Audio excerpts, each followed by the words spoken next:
Karma is not what we did in the past, but the consequences of what we have done. For example, suppose you have killed people in the past, then karma is not exactly how these people were killed. It is rather the consequences of those actions, which means that a person who has deprived other people of their valuable life has a destiny, and that they will suffer in the same way. So you cannot remember the past because karma is not the past, but the consequences of the actions in the past. The past doesn't exist in the present, but the consequences of the past exist in the present. These consequences will be seen when they are converted into reality, which means they have to combine with guna and time. When the right time arrives, the consequences combine with our desires and are converted into experience. The consequences of past actions exist as one part of the unconscious mind. There are two main parts of the unconscious, which are called guna and karma. The unconscious called guna exists as our unconscious desires and habits. For example, anxiety and fear can become unconscious reactions to normal situations if we develop the habit of anxiety and fear to situations. We also have so many deep desires or fantasies that are normally hidden from others and even sometimes ourselves. Sigmund Freud spoke about the repressed mind as the cause of psychological illnesses. So this is one part of the unconscious. Similarly, karma is also part of the unconscious, quite like desires. Conscious experience is created from the unconscious when the parts of the unconscious combine. As we discussed, experience is produced by the combination of guna and karma. So we can think of guna and karma like we think of acid and alkali in chemistry, that separately don't create a reaction. But when the acid and the alkali are combined, a reaction is produced. So time is the agency that's mixing guna and karma, and that produces an experience. So unconscious experience emerges, conscious experience emerges from the unconscious.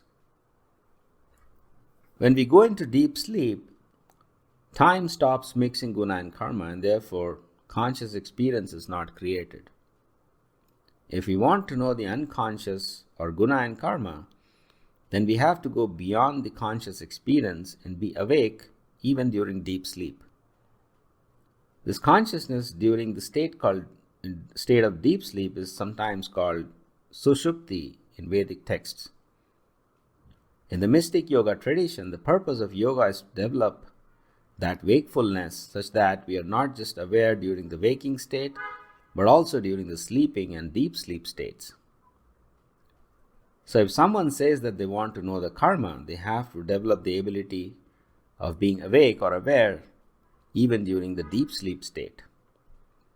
In that awakeness and or awareness, they can see their guna and karma. In contrast to deep sleep, the waking and the dreaming states are called Jagrat and Swapna. The dreaming state has a conscious experience, but there are no external objects corresponding to that dream. The dream is a fantasy. In the waking state, there is conscious experience backed by an external world, unless, of course, one is hallucinating. So there are two kinds of conscious experience, dreaming and waking, and then there is the unconscious. The agency called time is beyond even this unconscious state and is called turiya or transcendent. So waking, dreaming, deep sleep, and transcendent are the four stages of reality, and the transcendent state called time mixes the guna and karma in the unconscious, and from this mixing, conscious experience is created. In modern science, people think that there are material objects from which the body is constructed, and this body is then having states of dreaming and deep sleep. But in Vedic philosophy, the conscious experience of dreaming and wakefulness is produced from the unconscious of deep sleep. The memories we hold in this lifetime are part of the waking experience, and we forget our waking experience during the dream. We think we have become someone or something else. So if someone argues that we don't remember our past life, then the fact is that we don't remember even the present life during the dreams. But there is a science of how the conscious is created from the unconscious. And the purpose of spiritual life is to extend consciousness from waking to dreaming to deep sleep to transcendent. When consciousness has advanced to the deep sleep state, then we can see the unmixed state of guna and karma. And that's when we can know all the consequences of past actions. From these consequences, we may also infer some things about our past lives, but we still don't necessarily know the past lives completely. Only when we go to the transcendent state or timelessness, then we can see even past lives. So knowing the past life is possible, but it is a matter of spiritual advancement. Past lives are not part of our conscious experience. Even the consequences of past lives are in the unconscious state. And past lives are known in the transcendent state when the past, present, and future become so insignificant that we can all treat them as the present. That's when we can know all the material bodies we have taken in the past. The reason for this recollection is that both guna and karma are like trees, organized into trunks, branches, leaves, fruits, etc. As we reap the results of previous lives, the leaves, branches, and trunks of this tree are cut. Similarly, as we create new consequences in this life, the tree also develops new leaves, branches, and trunks. So some part of the tree is growing and another part of the tree is withering away. Each lifetime is like a trunk of the tree, and this trunk has to be fully cut down by the exhaustion of karma for a given life. If the karma is very little, then the person will have a short life. But if the karma is significant, then the person will have a long life. This means that a person with a long life has a trunk with many branches and leaves, and a person with a short life has, a trunk with very few branches and leaves. The hierarchy of guna and karma create the body, the senses, the mind, intellect, ego, and the morality of the soul. The branches and twigs of the trunk will be responsible for the morality, ego, intellect, and the mind, while the leaves growing on these branches and twigs will be responsible for the senses and the body. So the body is growing according to karma and guna, and when one type of karma is finished, the soul is transferred to another body compatible with the remaining guna and karma.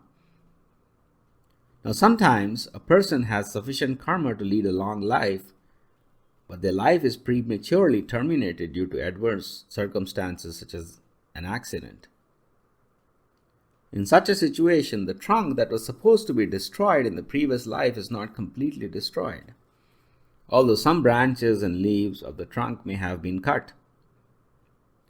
The branches and twigs remain on the trunk, and they will recreate the morality, ego, intellect, and the mind, even though the leaves of the senses and the body are quite different.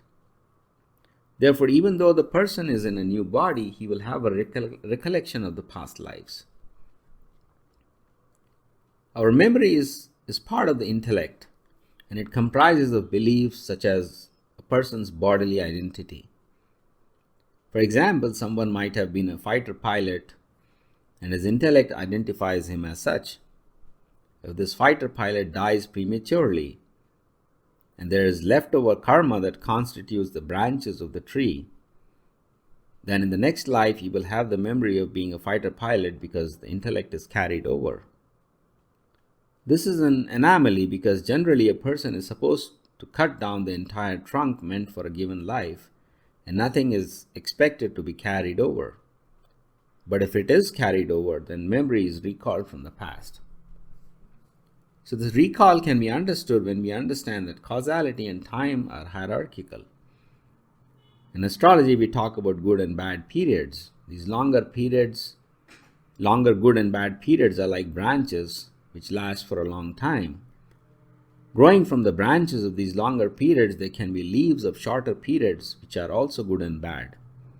So sometimes we get a good period in the midst of an overall bad period, and sometimes we get a bad period in the midst of an overall good period.